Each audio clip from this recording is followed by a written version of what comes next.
Olá, esse é o segundo vídeo onde eu explico um pouco sobre o Evangelho de Jesus Cristo, o Evangelho humano. Na primeira parte, nós tratamos um pouco do o que é o verdadeiro Evangelho de Cristo, porque ele morreu por nós, por nossos pecados, instituiu a salvação por intermédio dele.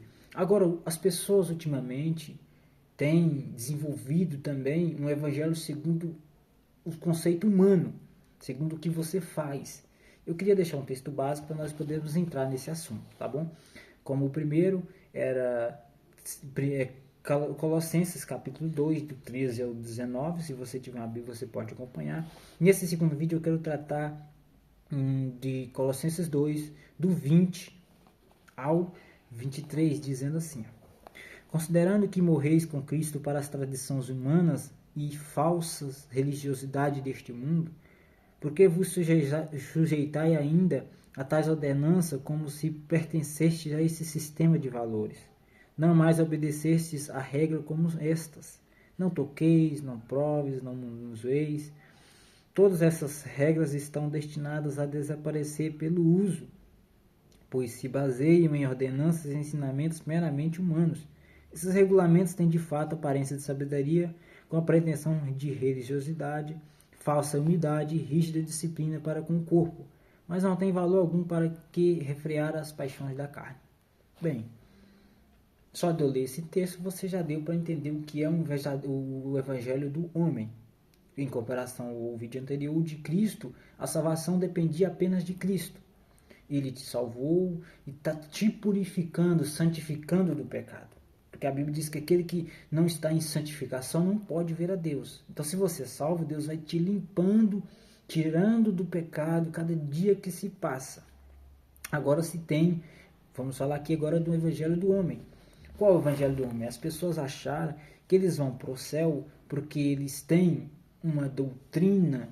Por exemplo, eu não jogo bola. Sou salvo por isso. Eu pago o dízimo. Não, eu sou salvo por isso, né? Isso aí já me basta. Não, eu sou casado, né? Eu sou membro da igreja, sou obreiro da igreja. Isso, irmãos, amigos, isso não salva ninguém. Isso não leva ninguém para o céu. Porque isso é uma falsa religiosidade. O que nós vemos mais hoje em dia, as pessoas ensinam esse evangelho de que se você não fazer isso, você é salvo.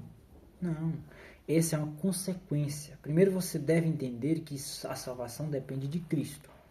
Agora, depois que você é salvo em Cristo Jesus, você tem a livre escolha. Você pode escolher fazer as coisas ou não. O evangelho ele não diz assim, você não pode tocar nisso, você não pode provar isso aqui, você não pode manusear isso aqui. Isso é o evangelho do homem. O evangelho de Cristo diz assim, você pode, mas só que não é bom que você faça. E você escolhe, não vou fazer porque não pode, é porque não me convém. Como Paulo disse, todas as coisas me são lícitas. Tudo que você pode pensar no mundo é lícito, porém nem tudo convém. Então, quando nós colocamos essa palavra convém, ela é um pouco mais pesada do que dizer não pode. Porque não pode, você pode colocar no seu coração que você queria. Agora, não convém é você entender, não, eu não preciso disso. Eu não preciso fazer essa coisa. Eu já fui salvo, eu não preciso fazer isso. As pessoas estão fazendo, mas eu não preciso. Para que eu vou fazer? Isso é o Evangelho de Cristo. Então, você não apegue a essas questões de religiosidade. Eu quero aqui destacar o versículo 23 para você entender o que eu quero dizer. Diz assim, esses regulamentos humanos têm de fato a aparência de sabedoria. Parece o verdadeiro evangelho, parece, é até interessante. Porém, só tem pretensão de religiosidade. Você aparecer para o mundo que você é o salvo, você é crente, você vai para o céu por isso. Mas é falsa humildade e essas rígidas disciplinas para com o corpo não tem valor algum para refrear as paixões da carne. Agora você vai entender. Sabe, quando eu digo para você, por exemplo, que você não pode beber, né? Não pode beber. Crente não pode beber. Mas você no coração, você tem aquele desejo de você bebe às escondidas, por exemplo. Ou você tem aquele desejo e você fala que não pode, mas sua alma deseja. Você não foi transformado pela verdadeira salvação, pelo verdadeiro evangelho. Você é um religioso. O que a graça te faz, o que o evangelho de Cristo te faz é te transformar, o Espírito Santo te transforma para você ver a Bíblia e falar assim, eu não preciso disso. Eu tenho um manancial eterno, eu tenho uma salvação em Cristo Jesus, eu já fui salvo. Na glória eu vou desfrutar de um tesouro imenso. Eu não preciso dessas coisas. Não que você vai se tornar também uma pessoa que nunca mais vai pecar, isso é impossível. Mas eu digo que você não vai ter essas paixões na carne escondida debaixo. Porque tem muitas pessoas que vivem isso. Por exemplo, pratica uma coisa, pratica adultério e fala contra o adultério. Né? Isso aí não é o verdadeiro evangelho. Isso é o falso evangelho. O verdadeiro evangelho diz assim: você pode adulterar? Pode. Lógico, é indecente, é mal. Isso aí é um pecado. Mas eu digo, você não, a intenção, você não quer aquilo. Você pode, mas você não quer. Então a Bíblia Paulo até diz, né, um exemplo muito bom que usou lá em Coríntios. Em Coríntios era uma igreja que as pessoas estavam comendo carne sacrificada a ídolos. Por exemplo, as pessoas iam lá e matavam um animal e levavam e sacrificavam os ídolos, aos deuses gregos. Aí pegava essas carnes e trazia para o mercado e as pessoas compravam, né, a carne normal no dia a dia. E muitas pessoas viam aquilo e falavam, não, escandalizava. Né? E muitas pessoas evitavam. E Paulo dá ele explica isso melhor. Ele diz assim, gente, não tem isso. Quem come ou quem não come não deixa de ser salvo. É bom que não coma para não escandalizar. Não é porque você comeu a carne de ídolo você não perdeu a salvação. Você deixou de comer. Não é isso. Não convém. Então não coma. Então deixa. Então você pode comer. Faz mal comer a carne de ídolo? Não faz. Mas não coma para não escandalizar, para não ofender um irmão seu, um fraco na fé, que vai ver aquilo e vai achar que você não é crente. Então não faça isso. Eu pego um exemplo para mim. Jogar bola, por exemplo, não é errado. Para praticar um esporte, é um esporte, futebol é um esporte. Porém, eu entendo que para mim, jogar bola não é muito bom. Por quê? Porque eu vou estar ali no momento, no calor da emoção, eu posso xingar, eu posso escandalizar a igreja, eu posso escandalizar o evangelho, eu posso escandalizar o nome de Cristo, eu posso ofender a Deus. E algum descrente pode passar lá e me ver jogando bola e escandalizar. Então não é pecado eu jogar, mas eu prefiro não jogar por isso. Lógico, tem várias outras coisas, e isso é no meu exemplo, mas tem pessoas, por exemplo, que não cortam o cabelo, tem pessoas que não usam salto. Isso aí varia de pessoa para pessoa. Como aqui no versículo 16, Paulo diz isso. Portanto, ninguém tem o direito de vos julgar. Eu não posso te julgar porque você joga bola, porque você faz isso. Isso são usos e costumes aqui da nossa época. Claro, estou citando isso que na Bíblia não está escrito dessa forma. Porque na época lá nem futebol existia. Mas eu não posso te julgar, não, você não é crente porque você joga bola. Ah, não, você é crente porque você usa calça. Isso é a religiosidade que faz. Quem pode julgar é Cristo. Se Cristo te julgar, aí sim. Agora eu não posso julgar, não. Fulano não é salvo, não. Por quê? Ele joga bola. Não existe, isso aí é humano. Agora, quem vai julgar isso é Deus. Mas agora pense bem.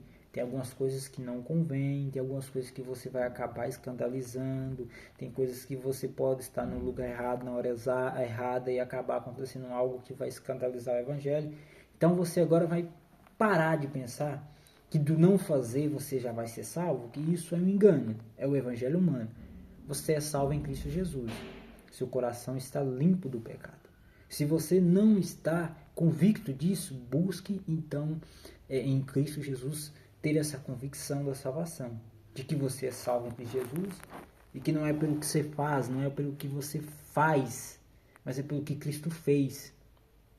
Agora você vai transpirar isso, a santificação em si. Você vai ver com o passar do tempo que você fazia algumas coisas e você percebe que hoje você não faz mais porque aquilo traz um desconforto no seu coração.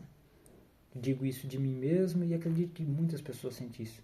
Fazer algumas práticas e com o tempo estudando a Bíblia, lendo a palavra de Deus, buscando ao Senhor Jesus Cristo em oração, você vai vendo que algumas coisas vão começando a te incomodar, o Espírito Santo vai te incomodar para você largar aquilo. Talvez é um vício, né? Principalmente cada um tem uma área de um vício, tem gente que tem vício em sexo, tem gente que tem vício em jogo, tem gente que tem vício em dinheiro, tem gente que tem vários vícios, então você vai libertando aos poucos e você vai vendo que aquilo vai... Você não precisa daquilo, você vai vendo que você não precisa daqueles amigos, você não precisa daquele tipo de amizade, você não precisa. Então é isso, é o evangelho verdadeiro. Eu quero deixar esse vídeo aqui para você entender isso. O evangelho verdadeiro é isso, é você ver que você não precisa ficar, não pode, não deve, não é isso. Ah, eu não preciso disso, cara. Isso aqui não é agradável, eu sinto que eu já recebi demais o céu, eu já recebi a salvação em Cristo Jesus, eu sou salvo. Para que eu vou lutar para manter essas coisas na terra? Eu quero logo que Jesus volte, eu vou para a glória ver e encontrar com Ele. Enquanto eu não vou para a glória, prego o Evangelho e falo do amor de Jesus Cristo e quero levar o máximo de pessoa. Porque o Evangelho verdadeiro faz isso. Ah, você só é salvo, mas você guarda isso para você mesmo? Você nunca foi salvo, porque não tem como você esconder a grande dádiva que você foi aceito. Você foi salvo, então você não quer levar o máximo de pessoas possível. Você chora pelas almas, você busca pelas almas. Eu fico vendo um pastor que eu gosto muito da internet, é o Paulo Júnior. Se você não tem costume de assistir pregações dele, assista pregações dele e veja ele falar um pouco da questão das almas. Como ele enfatiza essa questão de quando o salvo, ele está salvo mesmo, assim, em Cristo Jesus, no verdadeiro evangelho, ele tem amor pelas almas que ele fica assim angustiado por ver tantas pessoas caminhando para o pecado, caminhando para o inferno, caminhando para a perdição, e ele tenta avisar as pessoas e ele pede a Deus. Isto é o verdadeiro salvo. Se você não tem isso, comece a orar. Se você não tem essa certeza, comece a orar, comece a buscar. Saia, não creia nessa religiosidade. Eu falo para você, isso não leva a lugar algum. Você vai se perder, você está sendo enganado se você acha que só porque você vai em tal igreja, tem isso, tem aquilo, você já é salvo. Não é isso, é Cristo Jesus. É isso que nos faz. A diferença entre o evangelho verdadeiro é que o evangelho de Jesus Cristo, ele te ensina a depender de Cristo. O evangelho de um homem, ele ensina que você depende de você mesmo, do jeito que você faz, você não fazer aquilo, não fazer aquilo outro, você vai para o céu.